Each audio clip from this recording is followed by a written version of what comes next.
Hey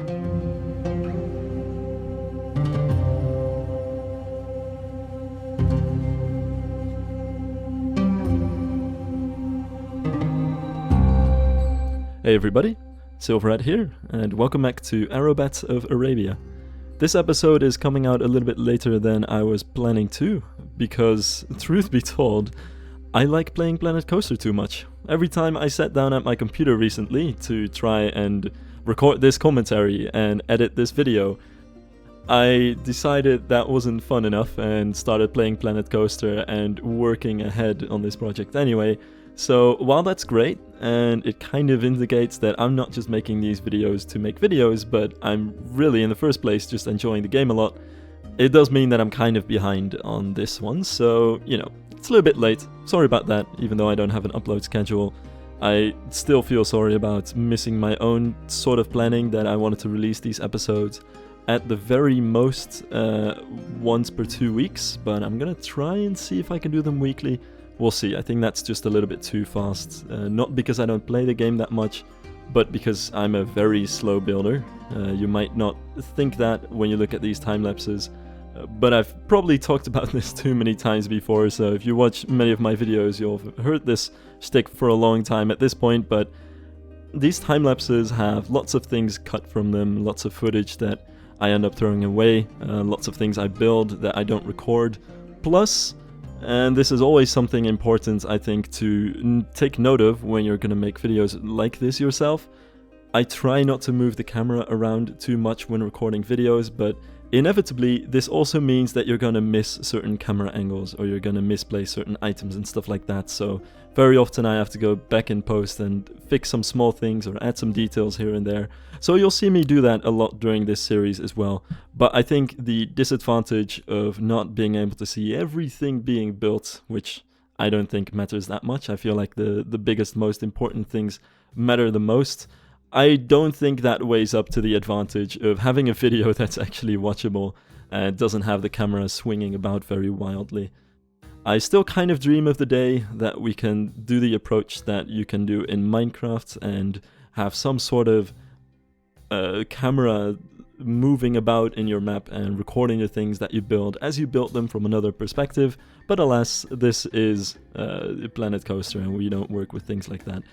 Besides, I do think there's an interesting element to being able to see me scroll through the list of objects.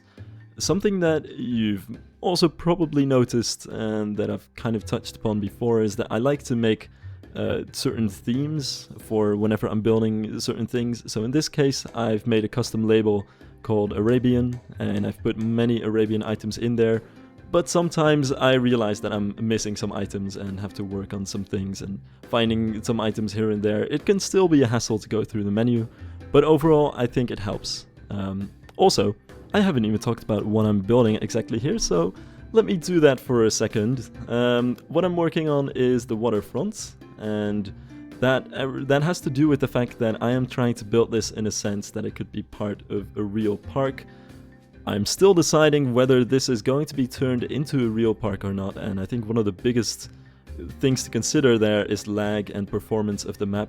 As much as I now have a very good computer, and as much as I wish I could just make huge, intricate, detailed maps in this game, at some point I just know that I'm gonna have over 100,000 items in this map and it's gonna start lagging and being annoying to deal with. So not entirely sure if I'm really gonna get there, but at least for the sense of immersion of this area and to give this whole series a sense of closure and a sense of being part of something bigger, I wanted to make it fit into a layout of a park that I already have pre-planned in my head.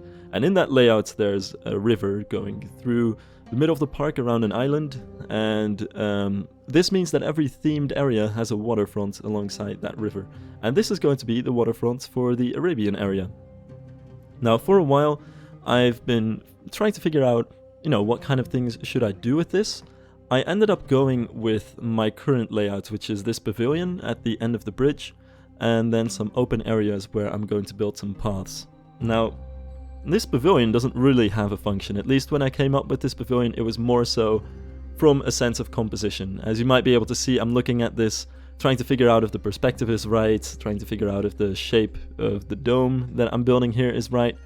Eventually I figured it was more or less what I was looking for, so that's all good. But yeah, this pavilion over here mostly fits into the composition of this whole area and gives an interesting sense of depth, I think, to that viewpoint if you're standing on the other side of the river. That said, I figured it could also have some kind of real-life purpose, just not one that I can apply in Planet Coaster, and that is that it really resembles a bandstand, and I think it would be cool to have this kind of space in the themed area so that performers could play music over here, or you could have some other kinds of events, or anything where staff interacts with guests. I think it's good to have this kind of thing, but most of all it provides some kind of anchor point for the sightlines in this area. And then next to it we have this open area with lots of path work, and I will build this in a few minutes, but there isn't going to be much in terms of buildings or foliage in that area. That's because if this does get turned into a park at some point, I'm trying to have a sort of weenie in the middle of the park, and yes, there definitely will be a weenie in the middle of the park. So I'm trying to build a weenie in the middle of the park that could function as a centerpiece for shows, very much like Disney does it. Except the one thing that I think is an opportunity that would be cool to try is to see if the show on this building could work from all different directions. I know usually in Disney parks there will be projections on the castle and fireworks shows and parades and things like this, but they'll all usually be at the front of the park, at the main street, or in the case of Disney Sea, at that large open area in front of the lake. I think it would be very cool to have a sort of 360 show where you can watch it from every themed land in the park. And I'm not entirely sure, if this really makes sense from a real life perspective, but at least I think it could help dispersing guests a little bit, giving people more space, more seating space, but also just more space to have a decent view of what's going on in the show. And you can choose basically what kind of part of the park you like most and where you want to watch it from. I kind of think of what's it called again? The Efteling fountain show. I forgot the name of it. Aquanura, which is something that you can see from all different directions, except this would obviously be on a much bigger scale, but still, it's that sort of idea. The more viewing space I think you have for these kinds of things, the better it is. Plus, Disney parks tend to have a very large viewing space that is obviously intended for people to stand or sit and watch these shows and parades. But when there's not a show, these large areas tend to just sit about and be kind of useless, I suppose. And I figured this would also be a way to try and see if it would be possible to incorporate these spaces more into a wide variety of areas in the park. And so a lot of blabbering nonsense for saying that I don't know, I want to try it a different way. So here we have this area that also gets some sort of staggered stadium seating approach to the layout. So you have a few steps going down here, so that people can have a good view from the paths up here, but also have a good view from the paths down there. Plus, it gives me some extra space to place benches and foliage and all that good stuff.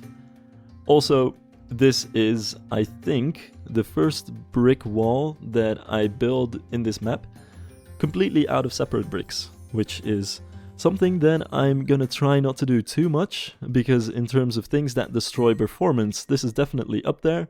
Especially once you start building bigger buildings, I think.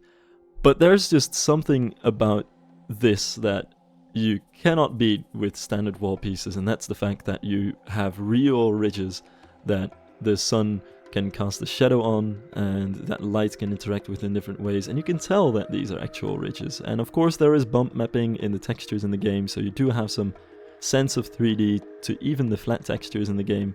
But I think this kind of thing is unbeatable. Plus, it means that you can color each individual brick, which I'm going to use to add some variety to the color, so you really get some varied textures. So I think when it comes to important or large walls that I want to have some sort of brick texture to, these bricks are gonna find a lot more use. Obviously, at this point I've already used them somewhere else. If you've been paying attention, you might have noticed that I also placed these same bricks They are Theme Maker's Toolkit items, by the way, but you might have seen that I've used the same bricks in some plaster walls to give them a sense of, you know, the plaster fading away and revealing a brick structure underneath it. That sort of thing I think still works very well with these pieces, but you can also just use them to make entire brick walls, so that's what I'm doing over here at the waterfront. Also, I have another thing to think about, and that's the fact that you might have noticed that there's actually a rail in the water, in the river, and that's because I am planning to have a boat ride going along the central island in this park, you know, if the park actually ends up becoming a park. And this will be kind of like the boat ride in Tokyo Disney Sea, just going around, going through different themed areas. It's not the most particularly interesting ride, I think, but it's a great filler to your day. You can sometimes use it as a good transport to get from one side of the park to the other. And not unimportantly, I think it adds some movement to the area. I think movement when it comes to themed areas is sometimes quite underrated. Having flat rides and roller coasters and track rides, especially moving through your themed area and giving it some sort of kinetic sense, I think is pretty important. Having a completely standstill area is nowhere near as interesting as seeing parts moving, and what better things to move around than rides, because you can also use them to add another ride into the park, and obviously theme parks are always looking to up their ride count, and it just looks cool. And in this case, the boat ride is kind of stolen from Disney Sea, but I think it works way too well not to use it.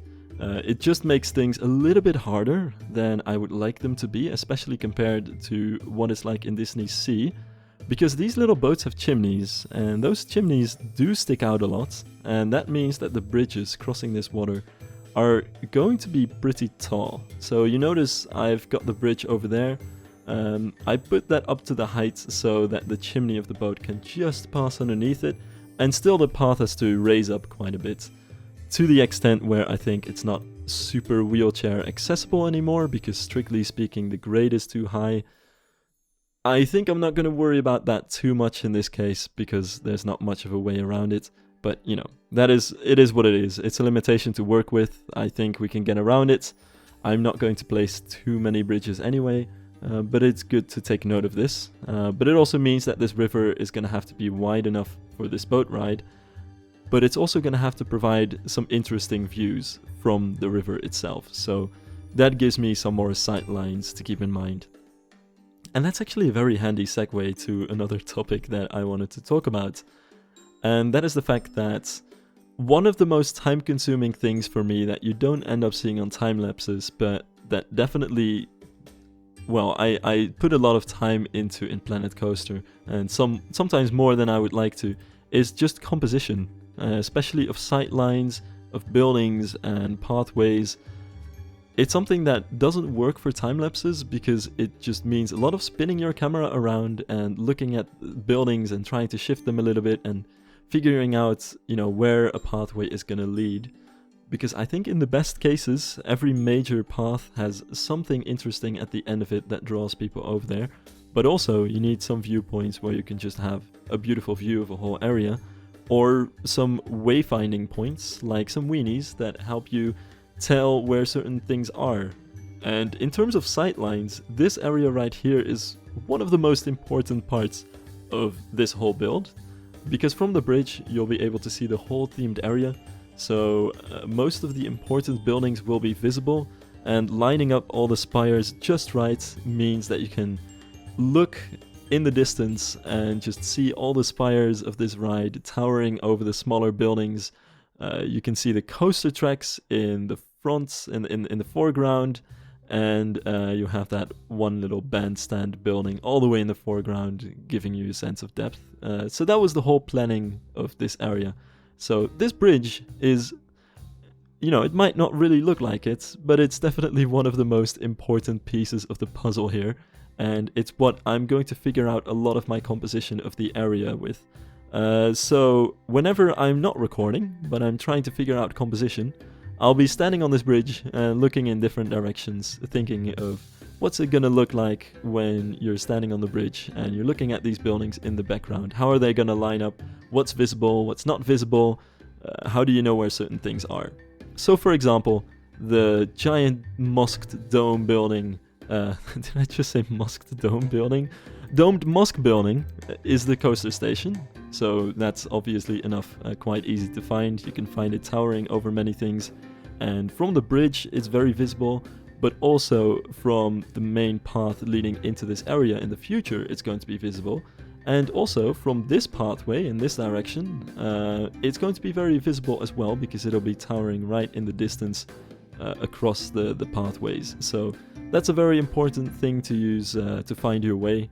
Likewise, I think the tower that the coasters are spiraling around over here, the tower that I built in episode 1, along with this pavilion, are very important for wayfinding too, because they indicate more or less the center points of this whole area, and they are just nice to look at from different perspectives, I think too. Like, that's part of the reason you want to work on your sightlines. It's a shame to build a very nice building that you're proud of and that you're happy with, and then have it barely be visible at all.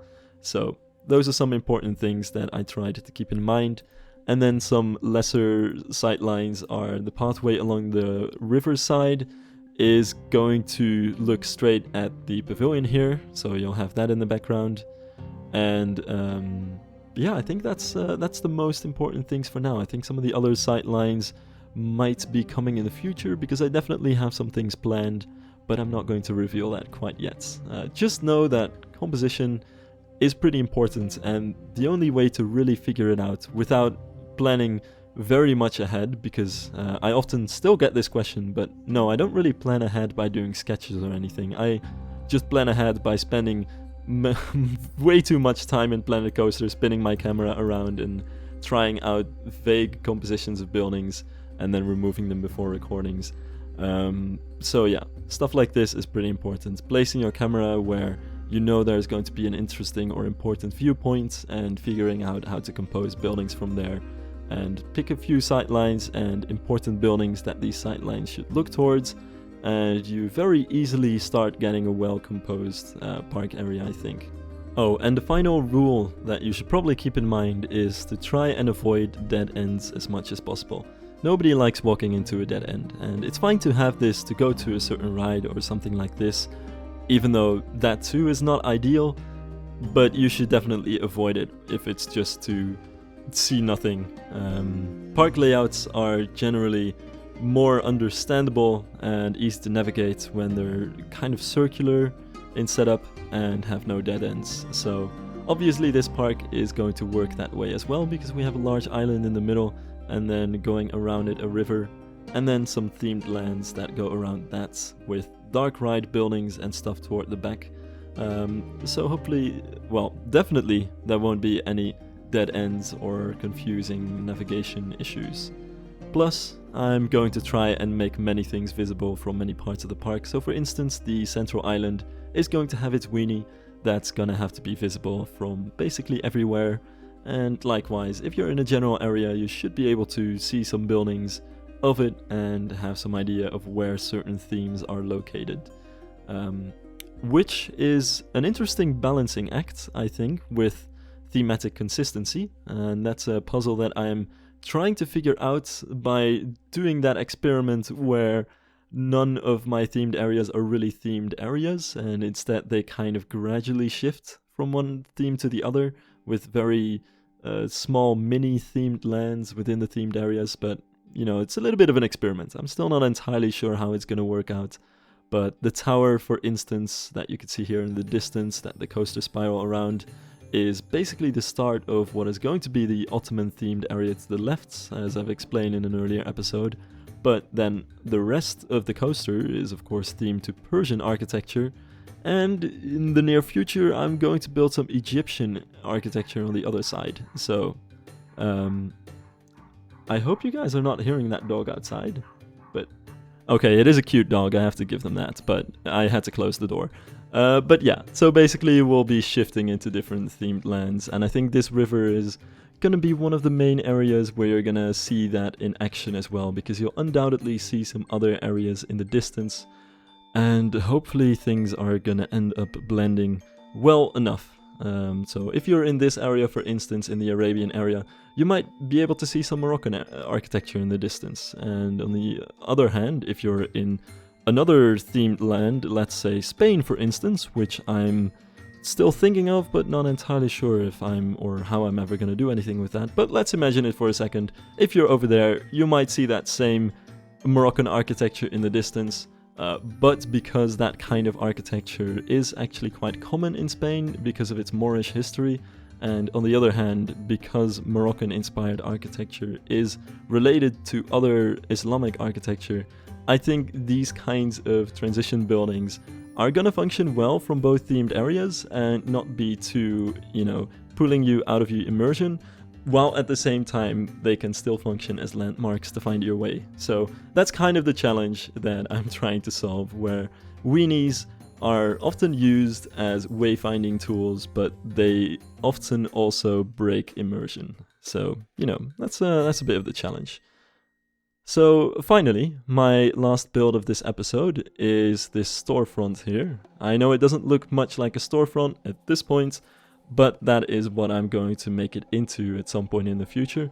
For now, I'm just trying to figure out how I'm going to make this building fit within this whole area. And mostly it's going to have a very similar style to some of the buildings behind it and some of the facades of the dark ride building of the roller coaster. It's just a little bit smaller, and I think it's a good way to make use of the space underneath the brake run as well, because we already have a large building over here. I think it's just the right size for a small merchandise shop, so I figured this is probably the way to go about using this thing. Other than that, there's not much going to be in here, and to be honest, I've never actually made a single shop in Planet Coaster, so I think I'm gonna have to do some things that are kind of out of character for me and do some interiors at some point in the future. Hold your horses, don't I don't know, don't clap for me yet or anything. I'm still not sure how well this is going to work out. You guys are going to be the judge of that, but I definitely do want to include some interiors. Not in the least, because with this kind of open facade for the shop building, it's just gonna look real weird if there's no interior to this shop whatsoever. So, it's definitely gonna have to have some stuff in there, and outside as well, but for now I'm just focusing on the architecture and just focusing on the exterior. But I'm pretty happy with it, I have to say. I wasn't originally thinking of using this building as a shop. I was thinking it could maybe be a toilet building, but then this building is right at the waterfront, and you're gonna have a good view of this building when you're on the bridge, but also if you're walking anywhere along the waterfront. So I think it's a little bit too important to just put some nonsense toilets in there. I just have to remind myself that I haven't built any toilets in this whole themed area yet, so I'm definitely gonna have to do that in the future. But this is not the space, we'll get to that later. And, I felt like this building was missing something. So far, I'm pretty happy with how it's turning out. It's very similar to some of the other buildings, of course, so nothing too special happening here. But it all feels a little bit flat. There isn't quite enough verticality, I think. So I chose to place another wind catcher here. And I wanted to come up with another way to make these things. So I'm starting off with a base, which is quite simple.